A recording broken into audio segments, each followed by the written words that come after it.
नमस्कार। दिन भर की बड़ी खबरों के विश्लेषण के कार्यक्रम सुनिए सच में आपका स्वागत है।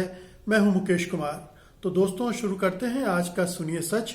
आज की खास खबरों पर नजर डालते हुए, भारत बंद के लिए किसानों ने कमर कसी, मोदी सरकार की नींद उड़ी। किसानों के समर्थन में उतरा विपक्ष, सरकार बोली वजूद बचाने की कोशिश।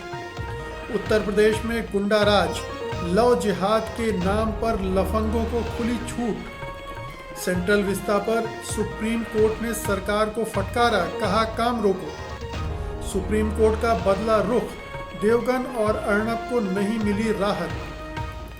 खास खबरों पर नजर डालने के बाद अब वक्त है बड़ी खबरों के विस्तार से विश्लेषण का। लेकिन उसके पहले आपसे दो छोटी गुजारिशें। पहली तो ये कि आप जानते हैं कि गोदी मीडिया की करतूतें किस तरह की हैं। किसान आंदोलन के संदर्भ में ही देखें तो वो किस तरह से देश को गुमराह कर रहा है और उल्टी सीधी खबरें प्रसारित कर रहा है। ऐसे में ज़रूरी है कि हम स्वतंत्र पत्रकारिता का साथ दें, उसकी ताकत बने। सत्य हिंदी की सदस्यता योजना इसी दिशा में एक बड़ा कदम है और इसमें आर्थिक योगदान देकर आप स्वतंत्र पत्रकारिता को मजबूती प्रदान कर सकते हैं। इसके लिए इस वीडियो के साथ दिए गए डिस्क्रिप्शन में जाइए, उसमें एक लिंक है, उसको क्लिक कीजिए। लिंक को क्लिक करने से आपके सामने सदस्यता योजना का पूरा ब्यौरा आ जाएगा और आप अपने लिए मनचाही सदस्यता चुन सकेंगे। हमारे दूसरा जो निवेदन है वो ये है कि अब सत्य हिंदी का ऐप आ गया है और आप गूगल प्ले स्टोर में जाकर इस ऐप को डाउनलोड कर सकते हैं। इस वीडियो के साथ उसका डिस्क्रिप्शन में उसकी लिंक है, आप उसको क्लिक करेंगे तो आप आसानी से इस ऐप को डाउनलोड कर सकेंगे। तो आइए अब सिलसिला शुरू करते हैं आज की बड़ी खबरों के विश्लेषण का। सबसे पहले लेते हैं आज की सबसे अहम खबर। मोदी सरकार के 3 नए कृषि कानूनों के खिलाफ प्रदर्शन कर रहे किसानों के आह्वान पर कल यानी मंगलवार 8 दिसंबर को भारत बंद है। किसान नेता बलदेव सिंह निहालगढ़ ने कहा है कि आंदोलन के दौरान एम्बुलेंस को जाने दिया जाएगा और शादियों को भी नहीं रोका जाएगा। लोग शादी का कार्ड दिखाकर जा सकेंगे। उन्होंने कहा कि दिन में 3 बजे तक चक्का जाम रहेगा। इसके अलावा 3 राज्यों हरियाणा, पंजाब और राजस्थान में सभी मंडियां बंद रहेंगी। यातायात सेवाएं प्रभावित हो सकती हैं। बस और रेल से यात्रा करने वाले यात्रियों को परेशानियां हो सकती हैं। आवश्यक चीजों जैसे दूध, फल और सब्जी पर भी रोक रहेगी। दिल्ली में कुछ ऑटो और टैक्सी यूनियनों ने किसानों के भारत बंद को समर्थन दिया है। इस कारण शहर में यात्रियों को परेशानियों का सामना करना पड़ सकता है। वहीं आज नए किसान कानूनों के विरोध में राष्ट्रपति रामनाथ कोविंद को अपने अवार्ड लौटाने जा रहे खिलाड़ियों को दिल्ली पुलिस ने रोक दिया। पहलवान करतार सिंह ने कहा पंजाब के 30 खिलाड़ी और कुछ अन्य खिलाड़ी भी अपने अवार्ड लौटाना चाहते हैं। ये सभी खिलाड़ी प्रदर्शनकारी किसानों का समर्थन करते हुए उनकी मांगों से सहमति जता रहे हैं। इस बीच न सिर्फ मुख्य विपक्षी दल बल्कि बीजेपी के कुछ सहयोगी दलों ने भी किसानों की मांगों का समर्थन किया है। अब तक करीब 18 राजनीतिक पार्टियों ने कहा है कि वो किसानों के भारत बंद के समर्थन में है। तो जिस तरह का समर्थन मिल रहा है किसान आंदोलनों के इस आह्वान को भारत बंद के, ऐसा लगता है कि ये मोदी जब से सत्ता में आए हैं, मोदी सरकार जब से सत्ता में है, उसके दौरान ये सबसे बड़ी चुनौती, सबसे बड़ा बंद आयोजित हो रहा है। इसका असर हमें पूरे देश भर में देखने को मिल सकता है। हालांकि बीजेपी शासित राज्य इसको कम करके दिखाने या इसको दबाने की हर संभव कोशिश कर रहे हैं। जैसा कि हमें विभिन्न राज्यों से जो सूचनाएं मिल रही हैं वो इसी तरफ इशारा कर रही हैं। लेकिन किसानों को हर तरफ से सहयोग और समर्थन के घोषणाएं हो चुकी हैं और आम लोगों में भी, आम जनता में भी उनके प्रति सहानुभूति है। उनकी मांगों के प्रति उनके मन में एक सिंपैथी है और वो चाहते हैं कि किसानों की मांगें मानी जाए। तो इस तरह से ऐसा लग रहा है कि बड़े पैमाने पर ये बंद सफल होने जा रहा है। इसके पहले अभी 26 नवंबर को भी एक बंद आयोजित किया गया था मजदूर यूनियनों द्वारा और उसमें भी 25 करोड़ देशवासियों ने हिस्सा लिया था, जो कि बहुत बड़ी तादाद है। तमाम, केवल बीजेपी से जुड़े संगठन को छोड़ दें तो तमाम जो मजदूर संगठन है उसमें शामिल हुए थे। तो एक के बाद एक कई इस तरह के प्रदर्शन हो रहे हैं, संगठन भारत बंद का आयोजन कर रहे हैं, विरोध प्रदर्शन कर रहे हैं और उन्हें काफ़ी सफलता और समर्थन मिल रहा है। इसके पहले पिछले साल जब CAA के खिलाफ प्रदर्शन शुरू हुए थे तो उसमें भी कमोबेश ऐसे ही हालात बने थे, लेकिन चूंकि वो एक धार्मिक समुदाय से ज़्यादा जुड़ गया था, ऐसा लोगों को लग रहा था, इसलिए राष्ट्रीय स्तर पर उस तरह का एक महाबंद जैसी स्थिति, भारत बंद जैसी स्थिति नहीं बन पाई थी। लेकिन ये किसान के मुद्दे को लेकर एक आम सहमति राष्ट्र भर में दिख रही है और उसका नतीजा होगा कि ये भारत बंद पूरी तरह से कामयाब हो सकता है, होना चाहिए, बशर्ते केंद्र सरकार ऐसे रास्ते ना अपनाए।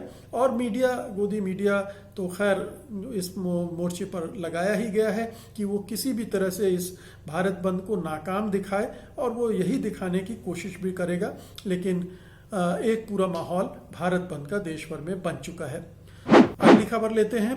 किसान आंदोलन से परेशान सरकार अब दमन पर उतर आई है। कन्नौज में किसान यात्रा करने के लिए जा रहे अखिलेश, समाजवादी पार्टी के नेता अखिलेश यादव को आज पुलिस ने हिरासत में ले लिया। इससे पहले उन्हें लखनऊ में नजरबंद कर दिया गया था। उनके आवास से लेकर कार्यालय तक बैरिकेडिंग भी कर दी गई थी। इस बीच पुलिस और कार्यकर्ताओं के बीच झड़प भी हुई। अखिलेश ने कहा कि उनके कार्यकर्ता प्रदेश के कई जिलों में गिरफ्तारियां दे रहे हैं, लेकिन हमें कन्नौज नहीं जाने दिया जा रहा है। इसके अलावा आज दिल्ली के मुख्यमंत्री अरविंद केजरीवाल किसानों के बीच सिंघू बॉर्डर पहुंचे। उन्होंने कहा कि वो वहां मुख्यमंत्री नहीं बल्कि सेवादार के तौर पर आए हैं। दूसरी ओर पश्चिम मिदनापुर की एक रैली में मुख्यमंत्री ममता बनर्जी ने कहा, केंद्र की भारतीय जनता पार्टी सरकार को किसान कानूनों को वापस लेना चाहिए या सत्ता से हट जाना चाहिए। दूसरी ओर केंद्रीय मंत्री रविशंकर प्रसाद ने कहा है कि विपक्षी दल नए कृषि कानूनों के मामले में बीच में कूद गए हैं, जिनका मकसद अपना वजूद बताना है। उन्होंने दावा किया कि यूपीए सरकार के दौरान कृषि क्षेत्र में सुधारों के लिए उन्होंने जो किया था वही मोदी सरकार आज कर रही है। रविशंकर प्रसाद ने कहा कि विपक्ष अब चुनाव में हारता जा रहा है, इसलिए वो अपने अस्तित्व के लिए किसी भी प्रदर्शन में हिस्सा ले रहे हैं। समाचार एजेंसी ANI के मुताबिक केंद्रीय मंत्री ने दावा किया कि अरविंद केजरीवाल की सरकार ने 23 नवंबर 2020 को नए कानूनों को नोटिफाई यानी उनकी अधिसूचना जारी करने में दिल्ली में लागू कर दिया था। इधर वो विरोध कर रहे हैं और उधर आप गजट निकाल रहे हैं। वहीं कांग्रेस ने भारत बंद का पुरजोर समर्थन किया है। राहुल गांधी ने इन कानूनों को अदानी अंबानी कृषि कानून बताया और वापस लेने की मांग की है। तो एक तरफ तमाम दल किसानों के साथ, किसान आंदोलन के साथ जुड़ रहे हैं, उनके साथ अपना समर्थन दे रहे हैं, उनकी मांगों को जायज़ बता रहे हैं और सरकार पर दबाव बना रहे हैं कि वो उनकी मांगों को स्वीकार कर ले। दूसरी तरफ सरकार अब विपक्षी दलों के आंदोलनों से जुड़ने की वजह से हड़बड़ा गई है, बौखला गई है और वो पलटवार कर रही है, ये कहते हुए कि ये उनकी वजूद की लड़ाई है। जब दिल्ली में अन्ना आंदोलन हो रहा था तब बीजेपी उसमें शामिल हो गई थी, तब क्या उसके लिए वो वजूद की लड़ाई थी? या निर्भया के लिए जब आंदोलन हो रहे थे तब बीजेपी उसमें शामिल हुई थी, तब भी क्या वजूद की लड़ाई थी? जो भी जन आंदोलन होते हैं विपक्षी दलों को उससे जुड़ना चाहिए और ये एक स्वाभाविक प्रक्रिया है लोकतंत्र में। किसान न केवल एक किसान है बल्कि इस देश के नागरिक भी हैं और उनसे राजनीतिक दल अगर जुड़ते हैं तो इसमें कोई भी बुराई नहीं है। लेकिन ये भी इस बात समझ में आती है कि सरकार परेशान है। अगर इतने सारे राजनीतिक दल, अभी तक 18 राजनीतिक दलों ने अपना समर्थन भारत बंद को दे दिया, जो एक बड़ी बात है। इतने बड़े पैमाने पर अभी तक किसी भी आंदोलन को खोलकर किसी भी ने समर्थन नहीं दिया है। तो ये पिछले 6 सालों में पहली बार इस तरह से देखने में आ रहा है और इसीलिए हम देख रहे हैं कि केंद्र सरकार बुरी तरह से बौखलाई हुई है, तिलमिलाई हुई है, हड़बड़ाई हुई है। रविशंकर प्रसाद के बयानों में भी इसकी झलक मिलती है। एक अहंकार भी है, एक दंभ भी उनके बयानों में दिखता है, जो अक्सर उनके रवैये में दिखा है और केंद्र सरकार के रवैये में दिखा है। वो किसानों के प्रति हमदर्दी जता रहे हैं, एक नरम रुख दिखा रहे हैं, क्योंकि वो जानते हैं कि किसानों से अगर पंगा ले लिया, उनसे शत्रुता ले ली तो बहुत भारी पड़ सकती है और पूरा जनाधार साफ हो सकता है। इसलिए किसानों को तो वो नरम दास्तानों से हैंडल कर रहे हैं, लेकिन विपक्षी दलों पर वार कर रहे हैं। ये राजनीति, दोहरी राजनीति, इसको समझने में किसी को दिक्कत नहीं होनी चाहिए। और जाहिर है कि आने वाले दिनों में भारत बंद का जो असर होगा वो केंद्र सरकार पर बहुत भारी पड़ेगा। किसानों की ये ललकार केंद्र सरकार को झुकने के लिए मजबूर कर सकती है। अभी तक तो वो यही जता रही है कि हम कानूनों को वापस नहीं लेंगे, अगर कुछ संशोधन करना है तो करेंगे, लेकिन 8 तारीख का ये महाबंद भारत सरकार पर ज़बरदस्त दबाव क्रिएट करेगा और 9 तारीख की बातचीत पर उसका असर पड़ना लाजमी है। अगली खबर लेते हैं। उत्तर प्रदेश के मुरादाबाद में शनिवार को अंतर धार्मिक विवाह का रजिस्ट्रेशन कराने जा रहे एक जोड़े को बजरंग दल के कार्यकर्ताओं ने रोक लिया और उन्हें पुलिस थाने लेकर गए। हिंदुस्तान टाइम्स के अनुसार उत्तर प्रदेश में लागू किए गए नए अध्यादेश के तहत राशिद और उनके भाई सलीम पर मामला दर्ज करके उसे जेल भेज दिया गया। इस घटना का एक वीडियो वायरल हो रहा है जिसमें गले में भगवा गमछा बांधे बजरंग दल के कार्यकर्ता महिला से कांठ पुलिस स्टेशन में सवाल कर रहे हैं। एक कार्यकर्ता महिला से पूछ रहा है, हमें डीएम की अनुमति दिखाओ कि तुम अपना धर्म बदल सकती हो। हालांकि वायरल वीडियो में 22 वर्षीय लड़की का कहना है कि वो बालिग है और 5 महीने पहले उसने राशिद से शादी की थी और वो इसका पंजीकरण कराने के लिए कोर्ट आई थी। मतलब इस अध्यादेश के आने से पहले ही शादी हो चुकी थी। अभी ये साफ नहीं है कि लड़की ने अपना धर्म परिवर्तन किया है या नहीं। बता दें कि यूपी में 24 नवंबर से लागू हुए इस अध्यादेश के जरिए शादी के लिए किए गए धर्म परिवर्तन को आपराधिक बना दिया गया है। धर्म परिवर्तन के लिए पहले डीएम से अनुमति लेना अनिवार्य कर दिया गया है। तो स्पष्ट दिख रहा है कि उत्तर प्रदेश में एक किस्म का गुंडा राज कायम हो गया है, जिसमें गली मोहल्ले के लफंगे किसी भी जोड़े को रोक सकते हैं, उनकी शादी पर प्रश्न खड़े कर सकते हैं और पुलिस और जो न्यायालय का काम है वो अपने हाथों में ले सकते हैं। इस मामले में भी यही हुआ है।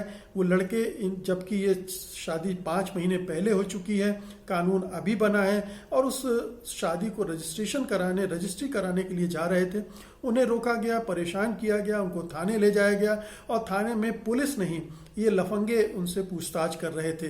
तो आप समझ सकते हैं कि उत्तर प्रदेश में इस तरह के तत्वों को किस तरह की खुली छूट दे दी गई है।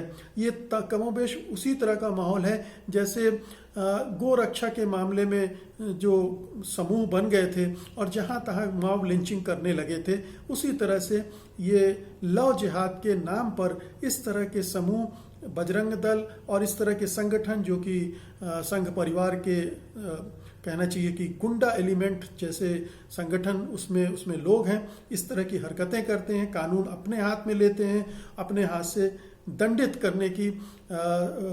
भी करते हैं और पुलिस और प्रशासन और सरकार उन्हें इस बात की खुली छूट दे रही है। तो आप समझ सकते हैं अभी कुछ समय पहले कानपुर में जिस तरह से शादी के बीच में व्यवधान डाला गया और उस शादी को रुकवा दिया गया, जबकि दोनों लड़का और लड़की दोनों राजी थे, दोनों धर्मों के अनुसार शादियां हो रही थी, निकाह भी हो रहा था और हिंदू रीति रिवाज से भी शादी हो रही थी, दोनों के परिवार वाले भी शामिल थे, सहमति थी उनकी, इसके बावजूद दखल दिया गया।